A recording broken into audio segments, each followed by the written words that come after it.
So hey everybody, I'm Brad. I'm Krista. And we are with the Going Batty channel. Hi guys. And they're going batty. Yeah. But you know where we're going? Do you know? Yeah. We're going to, what is this? We're going to the Maple Syrup Festival. Man, yeah, that one. Sounds really exciting, and that's what we're going to do. My lips are frozen. It's all the stickiness. I'm thinking about syrup. No, they're frozen.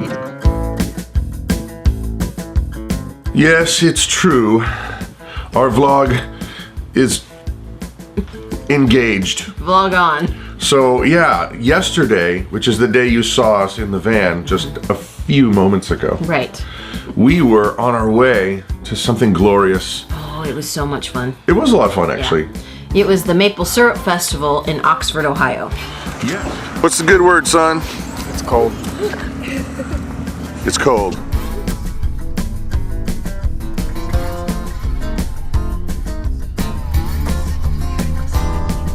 You got a joke for me, huh? Yeah. What is it? Do tell me, bro.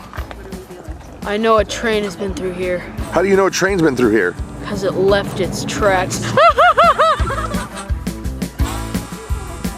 Yes. And they have it at the, it was kind of weird. You had to go to the golf course, but... Well, that's where they start the tour. You get on you take a hayride, which I think is really funny. Why do they call it a hayride when they always use straw? Straw ride. Well, actually, check this out. Well, we got to back up first because we went with some friends of the channel. Another channel's name. Yep, Going Batty. Yeah, so we went and hung out with them for a little bit. Got in the old crazy van because we got a big van. We have a big van and both families fit. But coming back, it was a different story altogether. We'll tell you about that in a minute, but here we go. Roofie! What did you do? Roofie! Fell down from the slide. What is this nonsense here? I was sliding on their slide, and then something. You fell in a chicken poop? Oh my gracious. We'll talk about it later. Bye-bye then.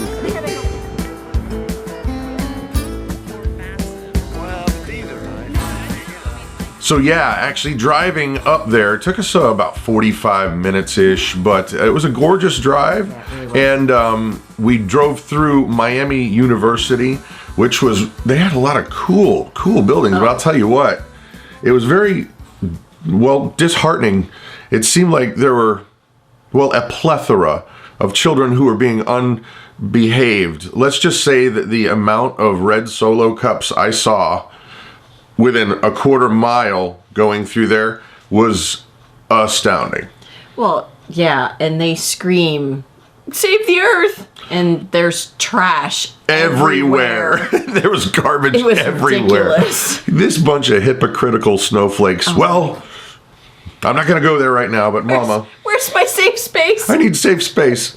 So anyway, Mama, you tell them when we got there, we had the straw ride. We had the straw ride. We went on this straw ride, and I gotta tell you, the high yesterday was 35, which is okay if you're just walking around. But then the second you get on a straw ride, And they're driving you like 35, 40 miles an hour. it's really cold. Well, and some of us were not exactly prepared with their tires. What are you talking about? Wind kept blowing up her jacket. I had my nice work jacket on. However, it was not pulled down far enough, and the wind kept going up my jacket. Yeah, and yeah, it was yeah. really cold. Yeah, so we got on this thing, and it was really funny because they drove us probably a half mile. I think they drove us a half mile. I thought it was longer than that. Well, I thought it was a half mile, and they get off, and then what we didn't know, I thought this was just a long straw ride. What we didn't know is, hey pal, you're going through a hike. You're hiking down the woods. I was like, I guess getting off, and I was like, I thought this was a ride. Yeah, I thought you just went in a big circle. No, you had to get off the straw ride and Schlep yourself down to the sugar shack. yeah, it was probably what, 3/4 of a mile. The sugar shack. Yeah, the sugar shack. But you'd stop along the way, and the park rangers would talk about sugar maples and we learned a different lot. trees, and yeah, we did. 1 learn a lot. gallon of sugar from 40 gallons of sap. No, syrup. Syrup. 40 gallons of sap makes 1 gallon of maple syrup. I think I would have been paying attention. They said it again and again and again. 40 times. It was pretty funny.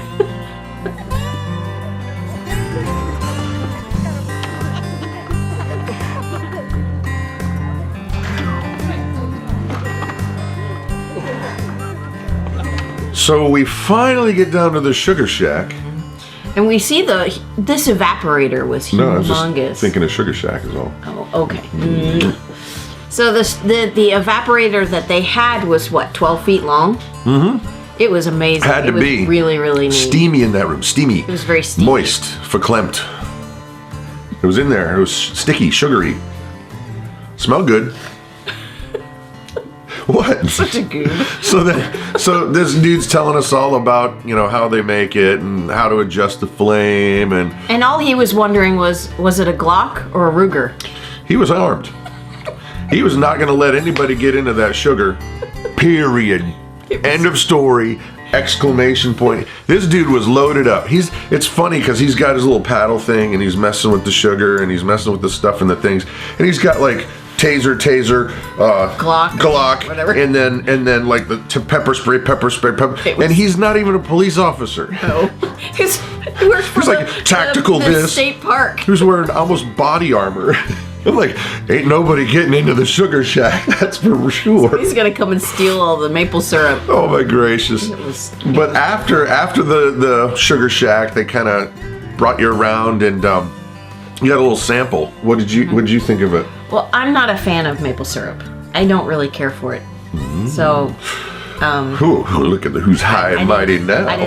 I didn't care for it. So. Yeah, but what was cool though is on the drive back, we got to jump off and see a bunch of the historical buildings in the barns and you got to check out what we found in the heritage house.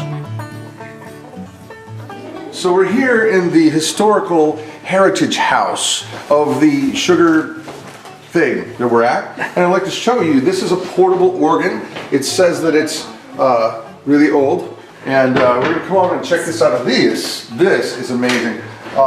People used these in the past to put things in. They would put stuff like clothes and things inside them. And if I can draw your attention on over here, what we have here is a placard that says Friends of Old Barns.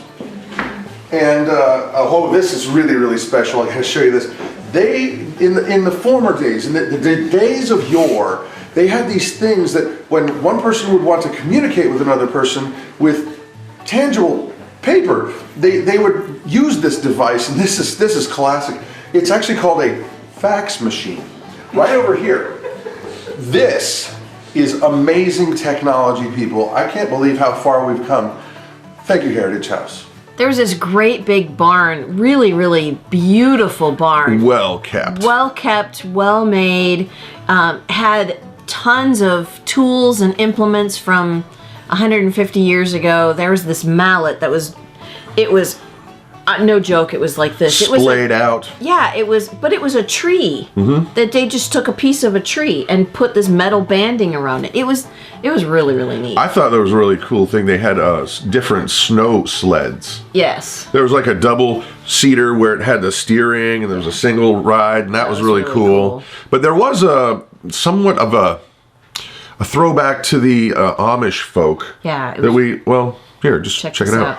Now, are you real Amish or are you fake Amish? I'm so fake Amish. Fake Amish.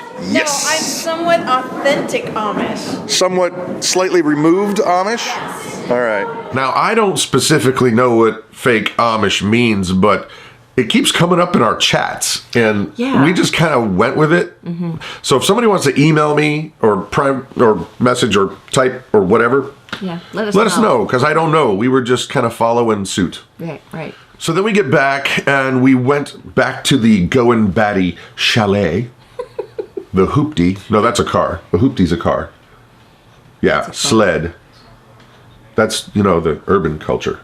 Okay.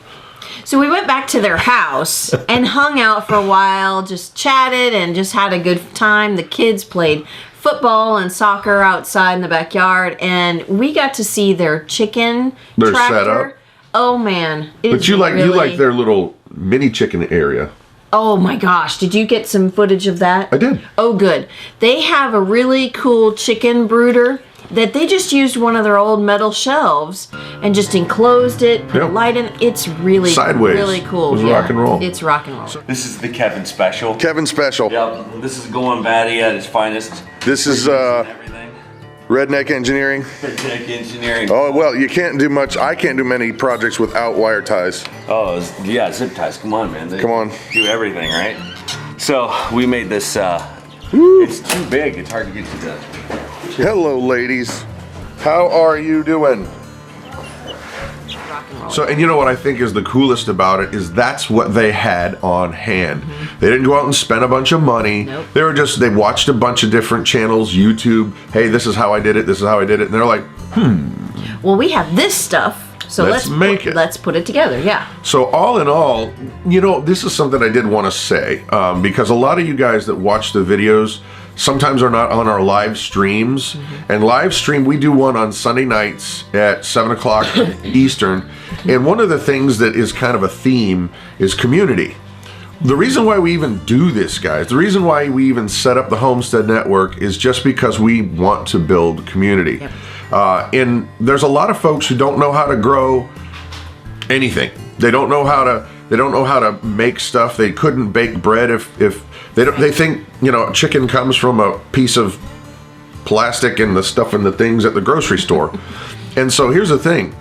There's a lot of folks out there who could be mentoring and just becoming even friends with each other. Yep. And so that's kind of the encouragement that we got to know this family just because we were back and forth with the comments.